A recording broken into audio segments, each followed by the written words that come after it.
Happy Monday, everybody. We are kicking off Monday with a conversation about objections versus conditions. I heard this on one of our fast forward movement calls on Monday. Ed Kaminsky did an amazing job covering this, and I thought it was so smart that I wanted to make a whole video about it.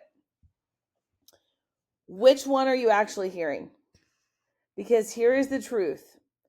We talk about objection handling all the time, right? We have all these strategies and scripts, and there are objection handling battles out there. But the reality is that you cannot handle what you don't understand.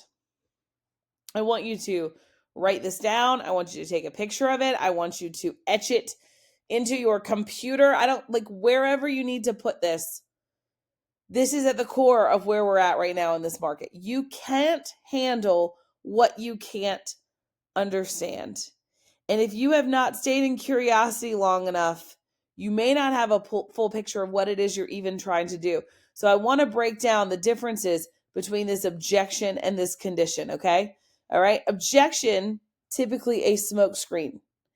It's someone buying time because they're unsure.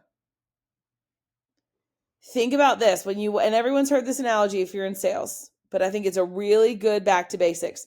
Think about when you walk into a department store and a sales rep says, "Can I help you?" You immediately say, "No, thanks, I'm just looking."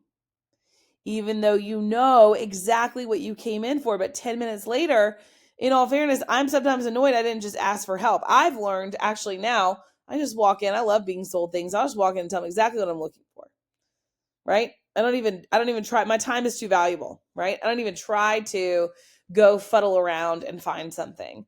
I don't mind being sold something. If I am walking into a store at this juncture in my life, it's because I need something. And if I'm truly just browsing and killing time, I will tell them truly, I'm just browsing and killing time. There's absolutely nothing on my mind that I need right now. In real estate, it doesn't sound quite the same. But it sounds things like we're going to wait until after the election. That was every sentence in 2024, right? Probably why we had one of the worst years we've ever had in real estate transaction count wise. We're not sure what's happening with interest rates. Okay, well, that's been an objection for 3 years. So clearly that cannot be it. We are sure. They're high. We want to see how the economy shakes out. This actually came up because Kyle Whistle asked a question and said, how many of you are hearing objections related to the tariffs? And here's the reality. I feel as though we have people that are using the tariffs as an excuse on why they're not buying. They want to see what are they going to do. We don't even understand the basic premise of a tariff, right? It's a smokescreen. These are not real roadblocks. These are hesitations. And they require a completely different approach than a condition. A condition actually keeps someone from moving forward. A condition truly limits someone's ability to move forward. This could be our lease doesn't end until January. We can't get pre-approved yet. We're relocating, but we don't have a job offer. See, if we try to handle these the same way that we handle objections, which are typically smoke screens, we're able to push things to the side and get to where the fire is. A condition is something that they actually need tactical leadership on. They need someone to show them the steps that they can take to get the condition removed. If you try to handle a condition just like an objection, you'll never get traction. And also, if you sit there and you think that an objection is the same as a condition, you will never move forward. So either way, these are massive issues in our business. Here's the problem. Most agents do not stay in curiosity long enough to know which one they're actually dealing with. And this is where I'll challenge you, if you've not read Exactly What to Say from Phil Jones, that you go and look at some of these question-based selling tactics, because you need to start asking better questions. Because here's the big aha, folks. The goal right now in this market is simply clarity, not closing. We are used to being in a market, a lot of us, where there was multiple years of a lot of clarity. Rates were low, incentive to buy was high. Sellers were going to get more than they asked for. Clarity was all over the place. The market was incredibly transparent. We talk about this when we talk about pricing.